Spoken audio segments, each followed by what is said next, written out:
Buenos días, muy buenos días, bienvenidos a la Agenda Pública.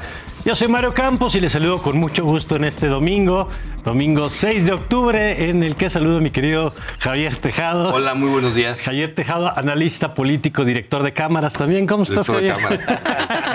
¿Cómo estás, Javier? Bien, y aquí cuidando que Claudio no usa acordeones.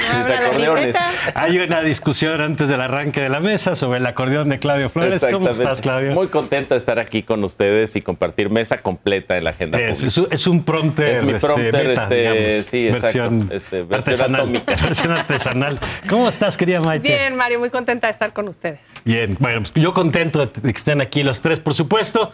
Y arrancamos con el tema de, evidentemente, lo nuevo de la semana pasada acá. Tenemos presidenta, ¿no? Hay un cambio de gobierno y empiezan algunos análisis de inevitable, pues, qué hay de continuidad, qué hay de cambio. Yo diría, Javier, que en principio, digamos, en lo fundamental no veo ningún cambio en el tema de Fuerzas Armadas, en el tema de reforma judicial, incluso ayer la presidenta haciendo una consulta a mano alzada, muy al estilo de su antecesor. Pero veo también algunas cositas que ya ahorita comentaremos, como que saludo a Norma Piña, que me parece que lo cual no debería ser ni nota, pero estaba tan mala cosa que hasta eso es nota, o que invite a algunas organizaciones de sociedad civil a temas como lo de la cartilla de los derechos de las mujeres, que antes no había forma de que una ONG o una OSC se parara en un foro con la presidencia. ¿Qué has visto tú en estos primeros días? Creo que lo adelantamos la semana pasada aquí rebotando con Maite, donde decíamos que por qué van a cambiar las cosas si les han dado, digamos, buenos réditos en la popularidad, en lo electoral. Y es lo que estamos visto. La ceremonia, digamos, de investidura de Claudia Sheinbaum fue una serie de loas los primeros minutos a López Obrador. Así es. Fue el tema al que más tiempo dedicó. Sí, y de hecho, pues además, el formato y los temas que mencionó en ese evento y en el evento de la tarde era pues, muy la continuidad. Hasta las 100 promesas. Incluso 100 promesas, o incluso con la comunidad, digamos, digamos, de pueblos tradicionales. Sí, el bastón de mando. Muy al estilo lo que hubiera hecho López Obrador, lo que hizo López Obrador. Y hace mucho sentido porque son temas que le están dando, digamos, buen rédito al obradorato. Yo creo que es irrelevante, de verdad, hasta una nota tonta, si saluda a la presidenta de la Corte, yo creo que es un decoro ahí mínimo el que había. Sí veo, sin en cambio, algunos matices. ¿En qué? Y los matices, probablemente, los veo en el trato con la iniciativa privada. Y ahí yo lo que veo es, el gobierno actual sabe que el año entrante va a ser muy complicado en México, por el éxito económico, por la reducción del TEMEC, porque llega en Estados Unidos. Desaceleración de la economía. Que ya lo estamos viendo. Menos margen para el gasto público. Exactamente. Entonces, como que en un par de temas, dijo, en el tema de la canasta básica y en el tema del agua, dijo que habría consenso, reuniones con la iniciativa privada. Era un tema que nunca escuchaste eso ver a López Obrador. López Obrador te ponía su libro, ¿quién manda? Y ejecutaba. Hubo pocos enfrentamientos con la iniciativa privada, pero prácticamente no hubo eventos públicos para el consenso. Aquí me parece que sí, en los matices, en los primeros dos temas, el agua y la canasta básica, me parece que empieza a haber algún tipo de consenso. Entonces yo te diría que es, digamos, sigue lo mismo porque es eficiente lo que se ha hecho. Seguramente su administración será un poco menos rollera y ejecutará mejor, pero sí veo sobre todo en el trato con la iniciativa privada un mejor diálogo, con la oposición muy disminuida, veo el mismo trato, sin Hasta trato. ahora ninguna señal de que los vea o los oiga, digamos. Sí. Maite. Pues sí, coincido, ha sido eficiente. La pregunta es, ¿eficiente para qué? ¿No? Y también lo platicamos el domingo pasado. Creo que, exacto, es eficiente en cuanto a modelo de comunicación, no necesariamente eficiente en cuanto a resultados de política pública, de gobernanza, de pluralismo, ¿no? Que uno siempre tiene la impresión de que cuando va a haber un cambio pueden abrirse estas expectativas de modificaciones sutiles. El saludo igual creo que no es tan importante como que en el discurso volvió a ratificar que está comprometida con la reforma al Poder Judicial y que también pues dijo ya un par de veces después de que la Corte lo retomó que la Corte se está equivocando, que va porque va. Yo veo ya después de el día que tomó protesta en el Congreso y que también pues nos demostró sus 100 puntos, que sí ha dejado voluntariamente fuera de su narrativa, el tema de las víctimas, el tema de los derechos humanos y el tema de la seguridad a profundidad, aunque nos promete que nos va a entregar y nos va a contar sobre una estrategia específica. Cierto, ¿no? Que de los 100 puntos, el único sobre seguridad fue el 100. Es impresionante, ¿no? Que lo dejas al final y cómo lo describes, cómo lo narras. Yo creo que aprendió quizá, y me parece un mal aprendizaje, de Andrés Manuel, que él toda la campaña estuvo cerca de las víctimas, agarró como un tema emblemático el de los 43 normalistas desaparecidos de Ayotzinapa, y como en el sexenio no lo pudo resolver, sino por el contrario, lo contaminó, lo blindó, lo atacó, incluso revictimizó a los padres y a las familias de las víctimas, pues yo creo que Claudia se fue más con cuidado y en esta ocasión dijo, si yo tomo el tema de las víctimas va a ser muy difícil que me pueda comprometer con él, pero me parece doloroso que no lo haga porque no solo son esos 43 normalistas, son solo en el sexenio de Andrés Manuel López Obrador, 50,000 desaparecidos más, ¿no? Y los casi 200,000, que no me gusta mucho decir casi 200,000 porque cualquiera puede pensar 150,000 asesinados, pero no, son 199,000 y cacho, ¿no? Entonces se acerca más al 200,000. Y bueno, el tema de la seguridad a mí sí me parece que es lo que la ciudadanía tenemos más a flor de piel, sobre todo en algunas entidades federativas en donde, ya lo hemos dicho aquí, están en llamas. Entonces creo que voluntariamente dejar esos dos temas al lado es muy, muy representativo de dónde no le va a querer entrar, ¿no? Y es muy importante esto que dices, Maite, porque la propia presidenta dijo, y es una frase que aquí todos de la mesa sabemos que es cierta, lo que no se nombra no existe. Así es. Y entonces lo decía ella para referirse a presidenta, ¿no? Sí, el tema de las mujeres. Claro, y tiene toda la razón, pero justamente no nombrar a los desaparecidos en ninguno de los dos discursos. Sí, y la violencia y la inseguridad. Pues es una manera de decir, si no hay un problema, ni siquiera vamos a destinar recursos si no lo reconocemos, ¿no? Ahora, Claudio, tú traes también ahí varias lecturas. Pues tres narrativas de este arranque que me encanta, ya saben, pues tratar de asumir el análisis de lo comunicacional en este sentido. Y el primer asunto es un arranque comparativo.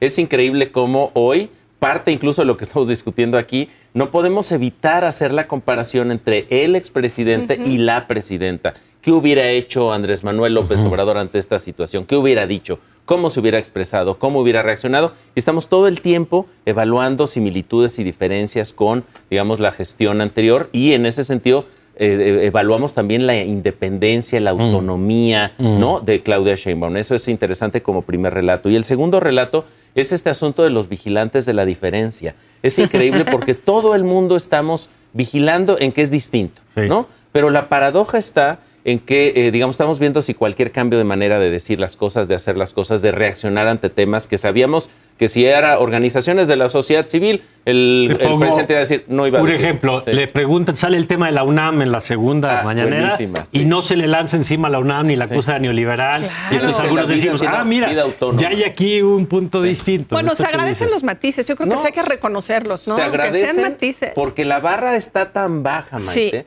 La barra está tan en el piso que incluso el saludo a Norma Piña ya se ve, una demócrata, ¿no? Cuando, como coincido con Javier, es un gesto mínimo. De civilidad, de educación. Entonces es interesante porque la paradoja está en que estos vigilantes de la diferencia estamos tanto a favor como en contra, y es interesante los vigilantes de la ortodoxia del evangelio López Obradorista que están señalando, aguas, te me vas chueca, por ejemplo, el mismo ejemplo con el saludo a Norma Piña, pues tuvo una rayuela en la jornada que, si mal no recuerdo, decía si es civilidad o debilidad, ¿no? Híjole. Es decir, ahí está, digamos, los guardianes de la doctrina de la fe. Perdón que te interrumpa, pero a mí me parece que es fortaleza, o sea, entre más ella vaya lográndose distanciar, más fuerte y más va a asumir su rol de presidencia sin tener que ser el meme del lo verías anterior. como una desviación. Eso es un poco el análisis, que quienes están defendiendo la ortodoxia de López Obrador lo que están vigilando es que se siga con precisión lo que ha dicho. Cualquier cosa es una desviación, cualquier cambio es una decadencia y cualquier cambio, digamos, radical es una traición. Y por el otro lado estamos los vigilantes de la diferencia, que vemos casi que en cualquier golondrina el verano de la renovación de la democracia nacional, ¿no? Y el alpiste que nos dan con estos pequeños síntomas, símbolos, etcétera, pues lo aplaudimos. Sí, pero no le pegó a la UNAM. No, una demócrata. Pero invitó. Es muy interesante esta paradoja. Y diría yo solamente como cierre, el tercer relato es ella convencida o no. Yo no veo una Claudia Sheinbaum encarcelada en una camisa de fuerzas, luchando por liberarse de este mandato, esta herencia, este legado López Obradorista, sino más bien al revés. Yo creo que es una mujer convencida de que el proyecto político presidencial morenista y López Obradorista es el bueno para el país y creo que está metiendo todo su capital político para llevarlo a cabo. Ahora, Javier, el tema, por ejemplo, por un lado, la repetición del formato mañanera, ¿no? A ver qué impresión te ha dejado esto, que se parece, que sí es lo mismo, que sí tiene diferencias, pero otra cosa que ya ha empezado a enfrentar, lo cual es lógico, es la realidad. Tú tienes, por ejemplo, la agenda era poner el tema del 2 de octubre, la disculpa del Estado mexicano y la no repetición, y el mismo día circula durante la tarde, horas después, lo que pasó con la muerte de migrantes que 6 mueren migrantes. porque les disparan soldados. Y entonces, ¿cómo se va empalmando, digamos, esto que decías tú un poco también, la promesa, por ejemplo, de nuevos programas sociales, ¿no? Que esta semana, si alguien hizo la cuenta de la cantidad de dinero que se compromete para niños familias con niños en nivel de preescolar, en fin. Y por otro lado, lo que tú apuntabas de las preocupaciones económicas. ¿Cómo ve esta cohabitación, digamos, entre el reto de todo gobernante es controlar la agenda, ¿no? Sí. Siempre. Y se atraviesa lo que hacen otros actores, lo que pasa en la realidad la agenda y los resultados. De acuerdo. Y aquí voy a llegar a lo que estaba diciendo Maite. Maite dice, el resultado de la economía no está bien, no hay logros papales en este tema. Pues sí, no, efectivamente. Es un sexenio de un crecimiento el que acaba de cumplir muy pobre, 0.8, sí. El más bajo creo que en 5 sexenios. Así es. Pero, si tú le preguntas a la gente y la INEGI hizo su encuesta, ¿está usted mejor este año que anteriores?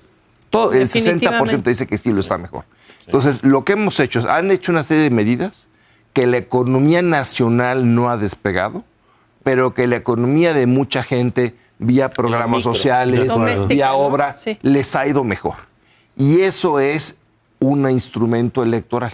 Entonces, yo lo que veo es que tú sí estás dando aún más programas sociales para consolidar tu base electoral y sí, a costa del desarrollo y del desempeño de la economía nacional. Pero tú claramente ves que la lógica de ellos es, vamos a seguir muy cercano a la gente, con, digamos, transferencias vía muchas obras como el ferrocarril, muchos servicios sociales, aunque en la economía esto dañe. Entonces yo no veo un choque entre la realidad y lo que están haciendo. Nada más lo que están ejecutando es una realidad que les beneficia más cerca electoralmente. Pues sí, de acuerdo. Y el otro tema es, pues obviamente para mantener este nivel de gasto, pues hay que hacer dos cosas. O hay que subir la deuda del país. Sí. Que ya estás con broncas. Que ya estás con broncas, pero la pueden subir todavía más. Sí. O un plan de una reforma fiscal. Que esto es cobrarle más a los que son cautivos. Claro. Y me parece que van a irse por las dos vías. Porque el tema es no perder el control político rumbo a las elecciones del 2027. A mí me llama la atención que en el discurso en toma de protesta del Congreso, Claudia, primero, en la oda que hizo al presidente de la República, dedicó ya la segunda parte a hablar de todo lo que sí estaba bien de su gobierno y de alguna manera ponía como las falacias de quienes negábamos que estaba bien y las asertividades que ella identificaba. Y creo que ahí mencionó incluso el hecho de que no se haya hecho una reforma fiscal, el hecho de que no se hayan elevado los impuestos. No sé si esto fue un compromiso en sí mismo o fue por lo menos un guiño a los empresarios para decirles en el mediano o corto plazo no va a suceder. Lo que se anunció es esta digitalización en donde se enfoca necesariamente a una mejor recaudación, ¿no? A evitar la evasión fiscal. Entonces yo no sé si van a elevar impuestos, pero sí creo que van a estar mucho más persecutorios, me parece bien, de que se cumpla y de que quien deba impuestos tenga que pagarlos y que no se estén condonando, aunque ahí habrá también que revisar las condonaciones que su sexenio anterior hizo, ¿no? Amigos y demás, quienes las que no pasaron. Exacto, las que pasaron por alto, ¿no? Que creo que hubo varias. Y no olvidar que ya es pues un delito de prisión preventiva, ¿no? ¿Sí? La evasión fiscal. Entonces, sí, ahí coincido con Javier, la parte económica la van a reforzar probablemente por ahí, pero aún así yo no veo que les vaya a alcanzar para esta inmensidad de programas sociales. Que además quieren llevar otra vez a la Constitución los que faltaban. Yo creo que sí, la deuda entonces va a ser otro incremento considerable. Vamos a hacer una breve pausa, regresamos ahorita contigo, Claudio, y regresamos con el otro tema de la semana, el choque con la Corte, que vaya que es el pronóstico reservado de lo que puede ocurrir ahí, lo vamos a poner aquí en la mesa regresando de la pausa.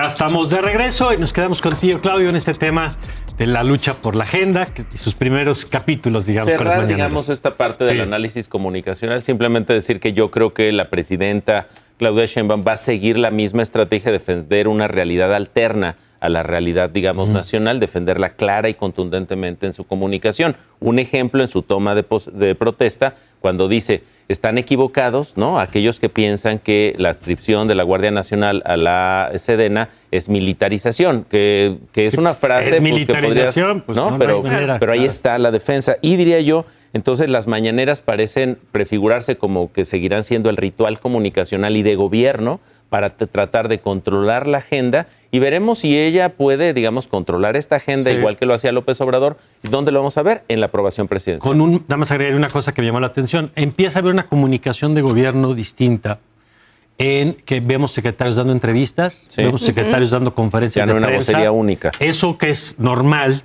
pero dejamos de tener 6 años. En una democracia. Empieza a verse interesante, digamos. Hay que ver si se mantiene esa política de comunicación, pero aquí lo habíamos platicado, ¿no? De un modelo donde solo existía la mañanera y un vocero único, a un modelo de secretarios, secretarias con su propia agenda y espacio. Y pero eso también tiene que ver por la capacidad de los nuevos funcionarios en comparación con los anteriores. Bueno, unos más que otros.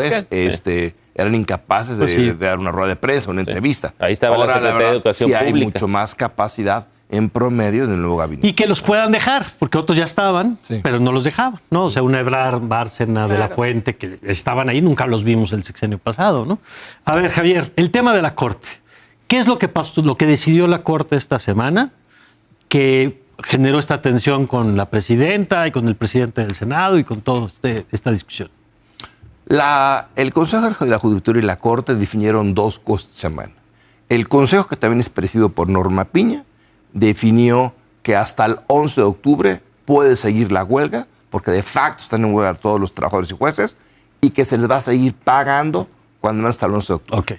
La Suprema Corte, que preside Norma Piña y otros 10 ministros, decidió atraer una impugnación de jueces y magistrados para revisar la constitucionalidad de la reforma judicial, también de la Constitución. Son los 2 temas. ¿Qué puede pasar, sobre todo en este tema de la reforma judicial? Puede pasar que la Corte, digamos, haciendo uso de sus facultades de interpretación, diga que por vicios de forma es ilegal, inconvencional la reforma judicial y ordene que se inaplique. Cuando ya el Senado y la Cámara de Diputados y el gobierno federal, todos desde que son morenistas, han dicho esto va y... Ese por la forma y por el fondo también se puede pronunciar, decir, por ejemplo, esto vulnera el derecho de la autonomía entre poderes. Puede hacer todo, puede hacer tanto de forma como de forma. ¿Y lo ha hecho antes? Lo ha hecho antes, sobre todo en temas de forma. Ahora, sería una crisis constitucional muy peligrosa, sería muy rarísima, muy rara. Yo creo... Porque la crisis se desprende de que la Corte diga algo y los otros poderes no la acaten. Y no hay antecedente de que algo así haya sucedido, que la Corte haya revisado alguna reforma constitucional. Pero yo creo, a pesar de que a muchos les interesaría que la Corte llegara a este choque para frenar esta reforma, que sí creo hacía falta, pero esta reforma no está bien hecha. A pesar de que muchos desearían frenar esta reforma, yo no creo que la Corte tenga los tamaños, pongámoslo así, para frenar esta reforma. ¿Y por qué lo digo? Porque en todo este, digamos, proceso, la Corte ha sido rebasada permanentemente. La Corte no tuvo una contrapropuesta de reforma judicial hasta que ya se había aprobado por toda la Cámara de Diputados y comisiones del Senado. La Corte no supo qué decir en cuanto al paro de labores. La rebasaron primero los trabajadores y luego los jueces y magistrados. O sea, la Corte ha venido siendo el cabuz de todo el tema de decisiones. Y los ministros, no te digo todos, pero sí la mayoría de ellos están pensando en que la ley les permite esta reforma quedarse ellos ahí, digamos, de zombies en la Suprema Corte de aquí a agosto del 25, que llegan los nuevos ministros, y cobrar en ese momento, para el resto de su vida, su pensión vitalicia. Los veo más en ello. Con un voto de los 8 que votaron. Porque son 11 y se necesitan 8. Son 8 los que aprobaron. Con que pierdan un ministro en estos meses, se acabó el tema. Y en un mes pierden uno, ¿no? En mes y cachito. ¿Y no está lista la revisión antes del mes y cachito? No, bueno, la tiene un ministro, no sabemos si la vaya a presentar o no. Yo, la verdad, creo que no va a haber un choque constitucional. No veo que las mayores de la Corte tengan, digamos, la estatura para llevar esto a cabo.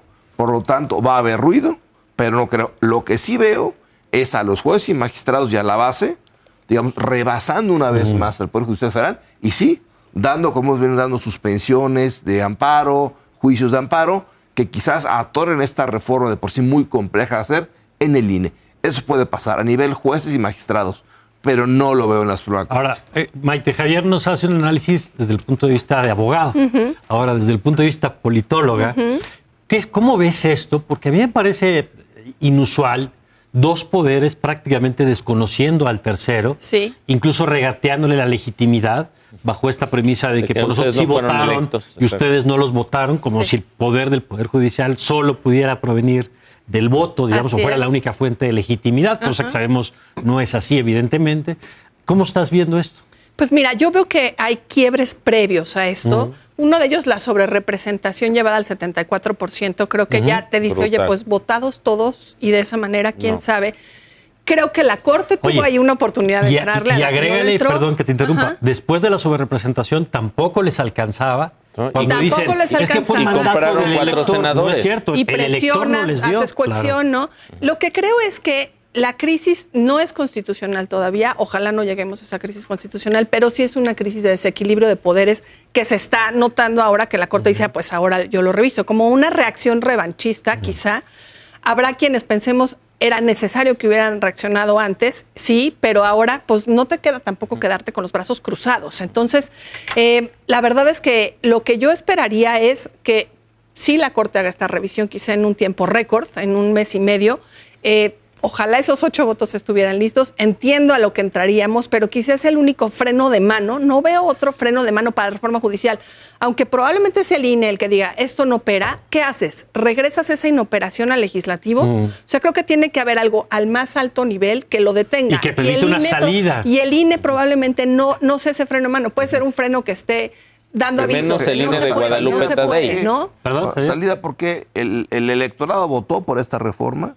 Hubo los votos en ambas cámaras, la presidenta le quiere llevar a cabo. Digo, ¿les puede salir mal? Probablemente. Pero pues es lo que ellos quieren llevar a cabo. Ese es el escenario que veo. Yo creo que probablemente la van a llevar a cabo, van a forzar al INE a hacer una elección.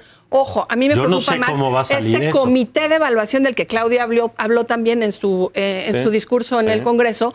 Este comité de evaluación, si se parece al del INE, digámoslo así, es un comité que está completamente tomado por Morena, que los perfiles que como evalúan, el INE de Guadalupe Tadei. Y que van a decidir perfiles como Guadalupe Tadei, aunque después lo lleven a elección popular. A ver, ¿no? Claudio. Sí, yo sobre el tema destacaría que frente a la incapacidad operativa y comunicacional que señala Javier respecto a la Suprema Corte en esta confrontación, lo que sí hay que decir es que del otro lado, del lado del oficialismo, del lado del poder, vaya que tienen capacidad comunicacional para estar moviendo sus temas con voceros como Gerardo Fernández de Oroña o Sergio Gutiérrez Luna, ¿no? Que se ponen el cuchillo en los dientes y digamos que tumban al que haya que tumbar o logran presionar a 4 traidores a la democracia en el Senado, ¿no?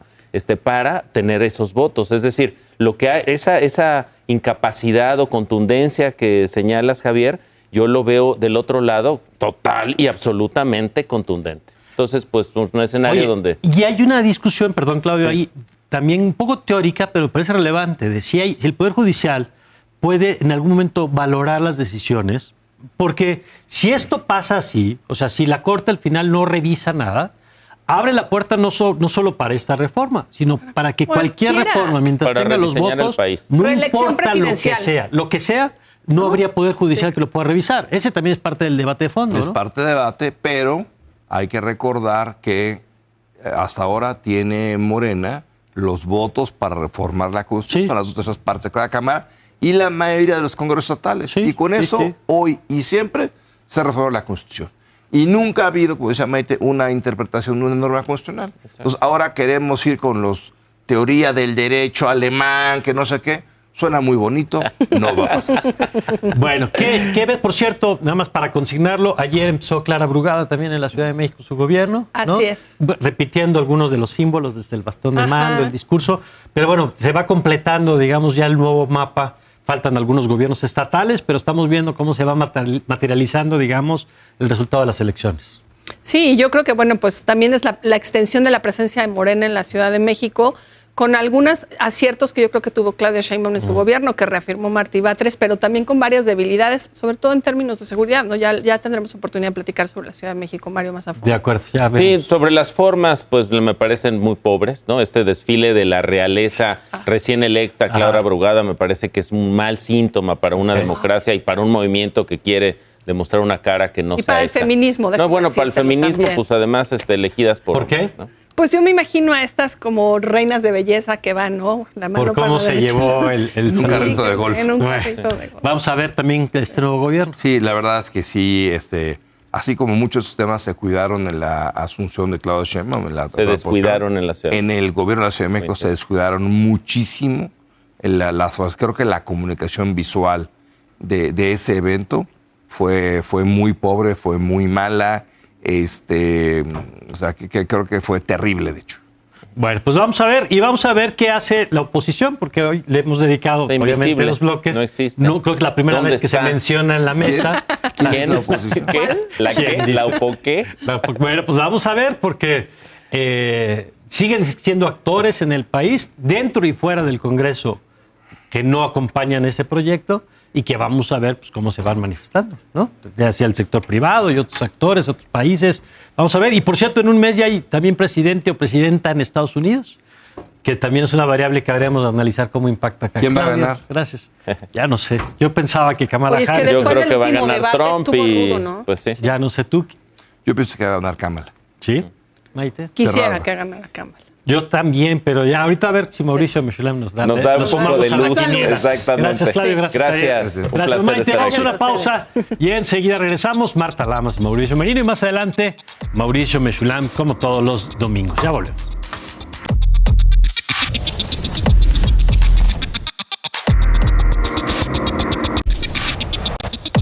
Estamos de regreso y nos vamos a nuestra mesa con Marta Lamas. Querida Marta, ¿cómo estás? Yo estoy bien, estoy un poquito enferma, pero estoy muy contenta de esta semana. Ah, qué bueno, ahorita nos cuentas por qué. Y querido Mauricio, ¿cómo te va? Hola, Mario, yo estoy contento de verles como cada 8 días. Bueno, mientras cada quien encuentre sus razones para estar contento. Eso. Eso está muy bien. Y arrancamos contigo, Marta. Bueno, mira, yo estoy feliz con la presidenta, con lo que dijo, cómo lo dijo, cómo se ve ella. Estoy feliz con la jefa de gobierno. Hay muchas cosas que me tienen contenta, pero no quería hablar de eso ahorita, sino quería hablar de las reacciones que veo que han suscitado, digamos, el discurso de Claudia por un lado y el discurso de Clara por otro, ¿no? Fíjate que cuando estaban en campaña había mucho esta pregunta de si México estará preparado para tener una presidenta mujer. Y yo no entendía. Y ahora que veo que la reacción en contra de Claudia en las redes ha sido llamarla presirvienta en vez de presidenta, o decir que vamos a tener una ama de casa que nos gobierne, me doy cuenta de que sí hay un núcleo duro, fuerte, puede que sea minoritario porque es el que hace redes y quién sabe, digamos, a nivel nacional cómo está. Yo no tengo elementos ni parámetros para medirlos, pero nunca me imaginé, la verdad, es que alguien pudiera sacar los tweets y las agresiones que han sacado ahora. Pues no, una cosa es acusar a los adversarios políticos, digamos, ¿no? Y otra cosa sí es esta cosa del machismo y de la misoginia. Y del clasismo, sí. Y del clasismo brutal, también un clasismo brutal contra Clara. Entonces, por un lado está eso, y por el otro lado también está una incomprensión de cuál es el mensaje político que quiere decir Tiempo de Mujeres. Y esa incomprensión la están teniendo también muchas mujeres que lo están viviendo así como de, es nuestra revancha, ahora no los vamos a chingar a los hombres, ¿no?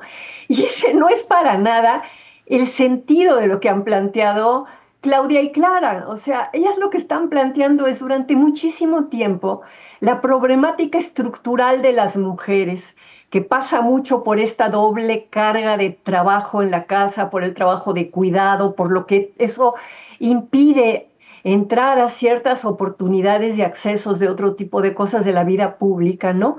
Esa problemática que estuvo tanto tiempo como dada por natural y ocultada, cuando se dice tiempo de mujeres, es el tiempo de que hablemos de esto y que usemos eso como una palanca para cambiar la sociedad. Pero no es un tiempo de decir, ahora los hombres nos valen, ¿no? Y ahora va a ser todo para las mujeres, ¿no?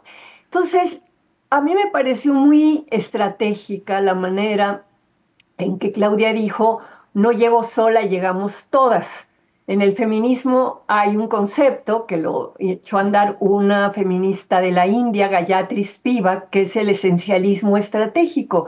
Y el esencialismo estratégico es cuando agarras un concepto como el de mujer, ¿no? Porque significa muchas cosas, no porque niegues las distintas formas que hay de ser mujer, hay muchas maneras de ser mujer y son distintas las problemáticas de clase social, de edad, de condición étnica, de lo que tú quieras. Sin embargo, si decimos mujer, sí se nos aparece como un campo, digamos, de problemas muy específicos que ahora estas dos gobernantes están tomando en serio y que van a transformar y que eso va a beneficiar no solo a las mujeres, sino también a los hombres, ¿no? Entonces, yo he visto, por un lado, esta misoginia impresionante, pero por el otro lado también un mujerismo, lo que yo llamo mujerismo, ¿no?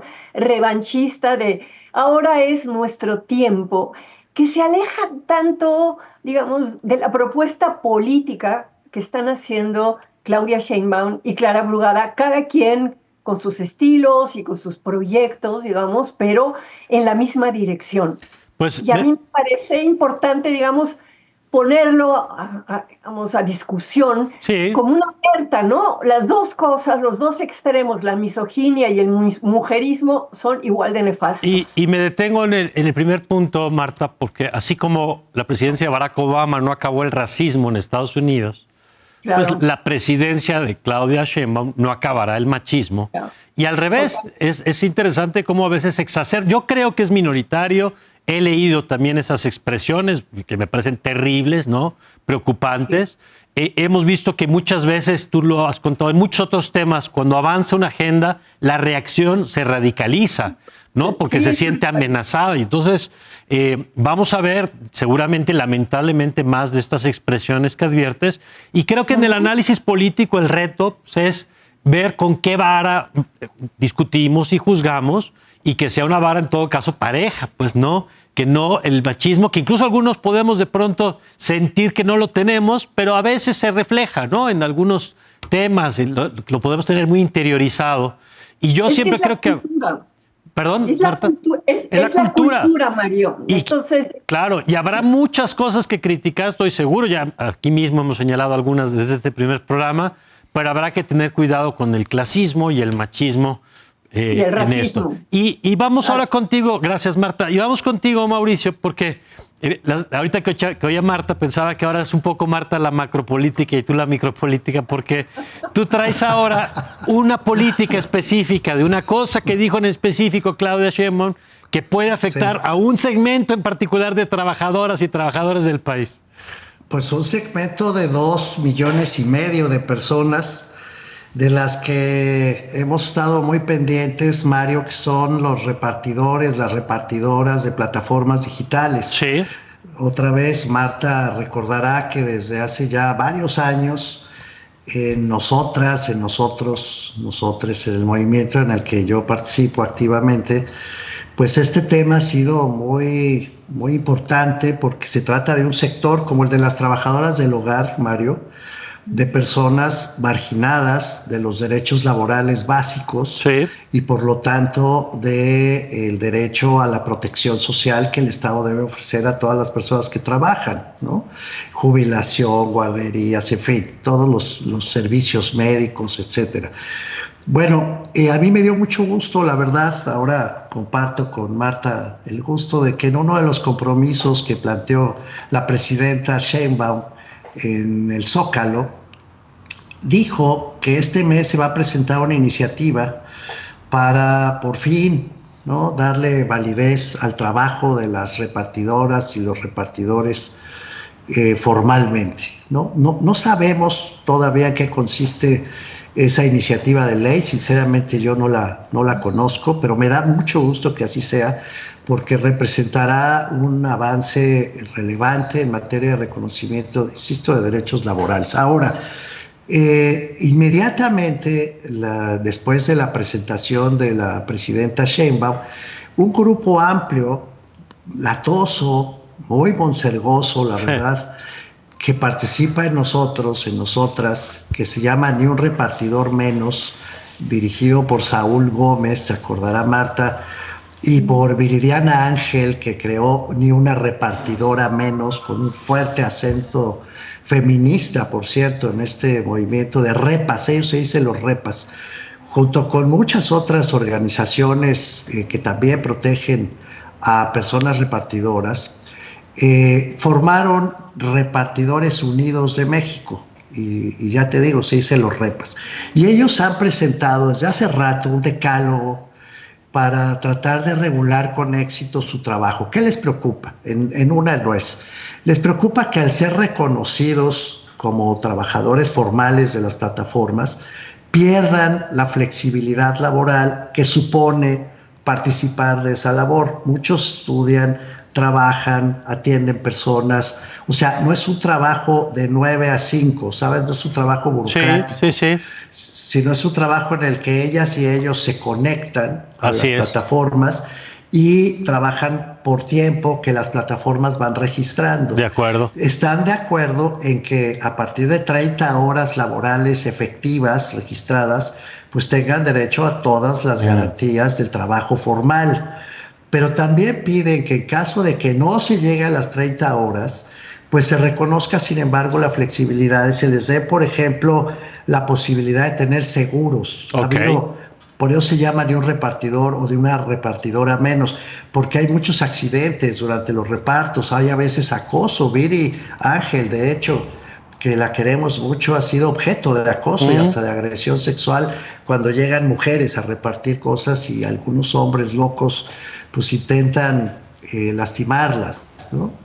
Entonces, todo eso no tiene seguros, Mario, no tiene protección por parte ni responsabilidad por parte de las plataformas. Y entonces no es algo injusto que estén pidiendo esto. Están pidiendo, además, que no vaya a haber este problema de la sindicación que les preocupa mucho. Hay muchos ejemplos de que cuando los trabajadores de este tipo de labores que no están sujetas a un horario ni a una oficina, sino que se realizan por medios electrónicos, se agrupan en sindicatos, se pierde no solamente flexibilidad en el trabajo, se pierden derechos, sino que además acaban siendo controlados políticamente. A ellas y a ellos, y yo coincido con su punto de vista, les preocupa que esta visión estrictamente sindical o únicamente sindical, que les lleve, les obligue a someterse a un liderazgo político, dado que fue, lo digo tal como me lo han dicho ellos, dado que fue la posición de Luisa María Alcalde en su momento como secretaria del Trabajo, se pueda reproducir ahora en el gobierno de la presidenta Sheinbaum. Entonces le dicen, no pasa nada, pero déjenos hablar, déjenos presentarnos, dejen plantear nuestro punto, de tal manera que antes de presentar la iniciativa puedan incorporarse estas preocupaciones legítimas, perfectamente válidas a su labor. Debo decir una cosa más, Viri Ángel logró con las plataformas Rappi, Uber, Didi, a nivel global, fíjate qué orgullo de parte de nuestro movimiento, a nivel global que se reconozcan los riesgos que sufren las mujeres repartidoras, no solamente en su seguridad física, sino en su integridad como mujeres. Es decir, están sometidas a un riesgo alto porque van directamente a las casas. Sí, claro. Entonces, la organización que tienen a su vez las plataformas digitales hicieron una declaratoria mundial para incorporar estas medidas de protección, responsabilizándose ellas mismas, las plataformas, pues del cuidado de los casos en que las mujeres sean agredidas al repartir lo que sea, ¿no? Comidas, objetos, reparten muchas cosas. Yo creo que todo esto debe incorporarse a la ley. Yo coincido con con esta parte de nuestro movimiento, con ni un repartidor ni una repartidora menos. Creo que es una gran noticia que la presidenta haya decidido hacer suya esta agenda. Yo lo celebro muchísimo, la verdad. Y creo que estamos a 2 milímetros de dar un paso de veras definitivo en el respeto a los derechos laborales, sin confundirlo, esto es muy importante decirlo, con control político, partidario, desde un sindicato controlado por Morena, para decirlo rápido, ¿no? Es muy importante respetar los derechos laborales como tales. Estamos, insisto, a 2 milímetros de lograr este cambio en el país, que ya se logró en Europa, que ya se logró en Nueva York, que ya hay legislaciones en el Reino Unido, ha ido evolucionando, y es el futuro del trabajo, Mario, Marta. Todos sabemos que las plataformas y los medios electrónicos poco a poco se han imponiendo en el home office, en muchas formas de trabajo. Así que esta legislación, que parece una cosa, como bien decías, micro, y lo es, porque se trata de un grupo acotado, en realidad representa la definición del futuro del trabajo y de la regulación del trabajo para México. Ojalá se haga muy bien. No es poca cosa, y que se haga bien, que se escuche a quienes están involucradas desde el terreno, ¿no? Qué bueno, pues buen tema, Mauricio, gracias. Te pido, como siempre, si nos ayudas a darle seguimiento. Claro que sí, por supuesto que lo haré. De hecho, traemos más de 2 años con el tema. Perfecto. Gracias, Mauricio. Gracias, Marta. Abrazos. Gracias. Nosotros vamos a una pausa y regresamos con Mauricio Mechoulam, que ya está aquí listo para saltar a escena.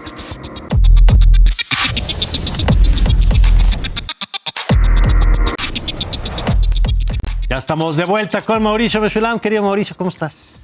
Querido Mario, pues muchísimas cosas han pasado. Tratamos de movernos del tema de Medio Oriente, pero no se vuelve muy complicado porque sigue siendo el tema más importante. Entre el momento en que nos vimos la última ocasión, pues sobrevino el ataque de Irán en contra de Israel. Y a lo largo de toda esta semana, Israel ha continuado con su intervención terrestre limitada en Líbano, pero sí un número muy importante de bombardeos. Israel, entre otras cosas, asesinó, de acuerdo como se indica en prensa, habrá que confirmarlo posteriormente, a la persona que iba a sustituir al substituto, no solo al líder. Hassan Nasrallah, líder de Hezbollah. Entonces, quien lo iba a sustituir también fue asesinado por parte de Israel, de acuerdo con, insisto, reportes de prensa. Y bueno, pues toda la región sigue encaminándose hacia una confrontación mayor. Ahora mismo el tema en el foco, pues tendríamos que pensar en 2. Primero que nada, pues es el aniversario del 7 de octubre, el día de mañana.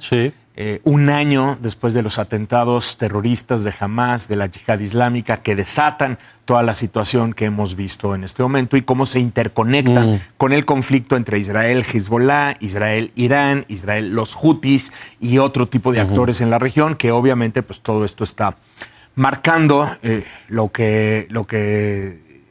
la forma como se está desarrollando todo. Y el segundo factor importante, sin duda, tiene que ver con qué tipo de respuesta va a lanzar Israel en contra de Irán, porque por ahora no parece haber duda de que Israel vaya a responder. En todo caso, la pregunta es, ¿de qué forma, cuándo exactamente va a ocurrir eso? Eso podría ocurrir hoy mismo, hoy, en un rato más, o podría ocurrir en los próximos días. Porque además hay varias lecturas, ¿no, Mauricio? Una es en esto que nos has descrito muchas veces, que son ataques calculados, como para decir, respondí, pero no quiero que escale, y nos has contado cómo a veces hasta se avisa literalmente que va a la ofensiva, y cuando termina se dice ya acabamos y hasta aquí, un poco como acaba con el tema de Irán.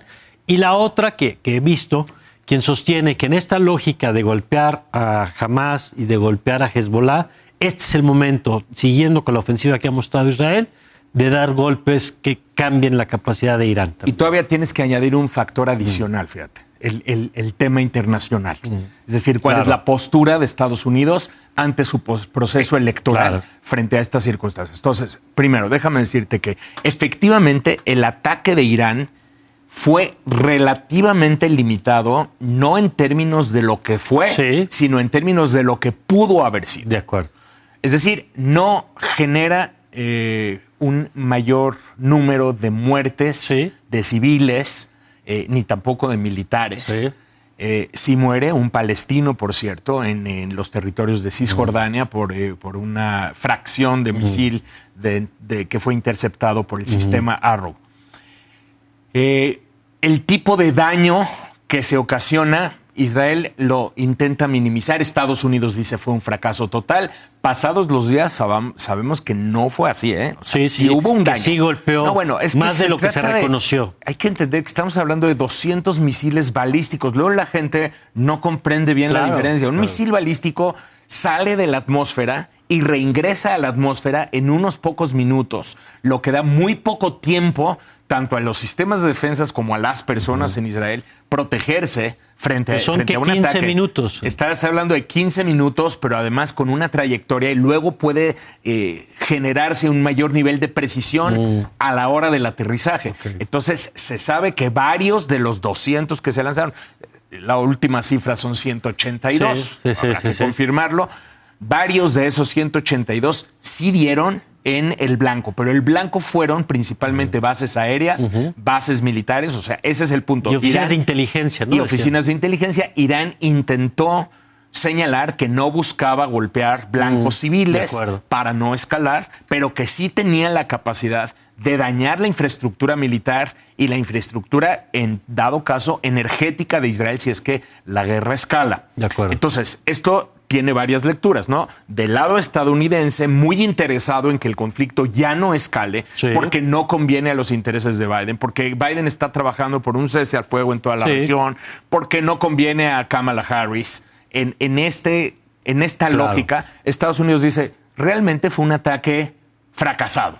¿No? Israel puede tomar su victoria y podría responder de una forma muy limitada. Y hay un sector en Israel que piensa así. La verdad es que un sector más duro, viendo todo lo que está sucediendo, viendo los daños que Israel está logrando implementar en contra de Hezbollah, viendo toda la ruptura del liderazgo y de los canales de comunicación de este Hezbollah. Es el momento para golpear. Este es el momento para golpear. Pero hay que ser aquí muy específicos. Israel no puede simplemente con un ataque dañar, por ejemplo, la infraestructura nuclear de Irán de una manera considerable sin el respaldo y sin el apoyo de Estados Unidos. O sea, si se coordina un ataque con Estados Unidos, puede ser que sí, pero de manera separada, Israel tiene capacidad de daño, pero no necesariamente puede destruir el proyecto nuclear iraní en su conjunto, pues que podrá generar daño a un porcentaje. Entonces, luego viene la posibilidad de atacar instalaciones petroleras, por ejemplo, o instalaciones energéticas. En primer lugar, hay siempre la posibilidad de que más civiles mueran frente a un ataque así. Y la otra, tienes un efecto económico global. Tienes un efecto ecológico que puede ser considerable y del cual se va a culpar a Israel. Y tienes un efecto económico muy considerable porque una de las represalias, ahora contrarrepresalias por parte de Irán, podría ser atacar infraestructura petrolera en toda la zona del Golfo Pérsico, justamente para generar un efecto económico brutal en pleno proceso electoral de Estados Unidos, con todos los efectos globales que una situación así puede tener. Entonces, también está dentro de todos los escenarios la posibilidad de que Israel ataque específicamente bases aéreas o bases militares por parte de Irán. Quizá por ahí va el asunto, no sabemos. Esta es la discusión que se mantiene dentro de estos días. Y luego, ¿cómo va a responder Irán frente, primero, a lo que está pasando en Líbano? Porque recuerda que Hezbollah es el brazo más importante, eso era, el brazo más importante de Irán en toda la región. Entonces, Irán no lo va a dejar morir políticamente y hay muchos actores que están viendo ya en Líbano esta oportunidad para irse metiendo, por ejemplo, Arabia Saudita, para irse metiendo y tratar de ver, aprovechar el caos que se está generando en Líbano frente a la ausencia de Hezbollah. ¿Aprovechar para qué? Aprovechar para ir incrementando su influencia y que los actores que son más favorables a Arabia Saudita prevalezcan sobre los que son más favorables a Irán. Porque hay también internamente en Líbano grupos que no quieren o que han estado en contra, digamos, del crecimiento de Hezbollah. Pero sin duda, tal vez 2/3 partes en Líbano no desean el crecimiento de Hezbollah. Entonces también interna e internacionalmente se está aprovechando esta circunstancia, y dentro de Israel hay la concepción de que este es el momento para aprovechar la situación y terminar de dar más golpes a Hezbollah, y hay quien piensa que el riesgo está en que si Irán responde con la fuerza que se supone puede responder y decide que ya, ni modo, vámonos a la guerra, entonces la situación se puede prolongar más, y esto que hoy parece un balance muy favorable para Israel va militarmente bajo las circunstancias actuales, puede desembocar en una situación que se salga de control.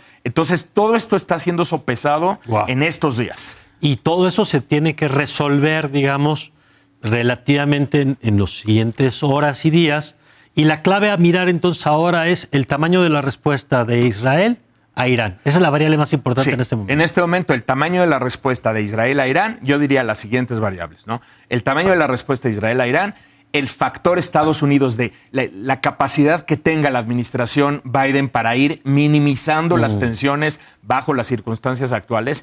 Y luego, número 3, todas las operaciones de Israel en el Líbano, y qué sucede con Hezbollah en Líbano y qué sucede con distintos actores políticos en Líbano frente a las circunstancias. Y tú dirías, Mauricio, que esta ventana de la que estamos hablando también se cierra de alguna manera el 5 de noviembre, que haya presidente o presidenta en Estados Unidos. Es decir, esta ausencia, digamos, del lame duck, como le llaman, un presidente saliente que no se va a reelegir, ¿también cambia las condiciones? Pero entonces ya te tienes que meter a otras variables, como que si el 5 de noviembre vamos a conocer los resultados, número 2, si los resultados van a ser aceptados, entonces no sabes si el 6 de noviembre ya tienes presidente electo en Estados Unidos, o lo que tenemos es una situación como la que se vivió en 2020. Pues falta menos de un mes. Y entonces todos los actores en Medio Oriente están aprovechando toda esta serie de dinámicas y esta convulsión interna e internacional para seguir empujando sus intereses. Pues gracias, querido Mauricio. Muchísimas gracias, lo seguimos platicando, por supuesto. Gracias, atentos entonces a lo que pase en las siguientes horas y días. Gracias, Mauricio, y gracias a usted, como siempre, por habernos acompañado. Le invito a que continúe aquí con toda nuestra programación en N+ Foro. Ya sabe que le esperamos la próxima semana en punto de las 11 de la mañana. Yo soy Mario Campos y le deseo que tenga usted una magnífica, pero una magnífica semana.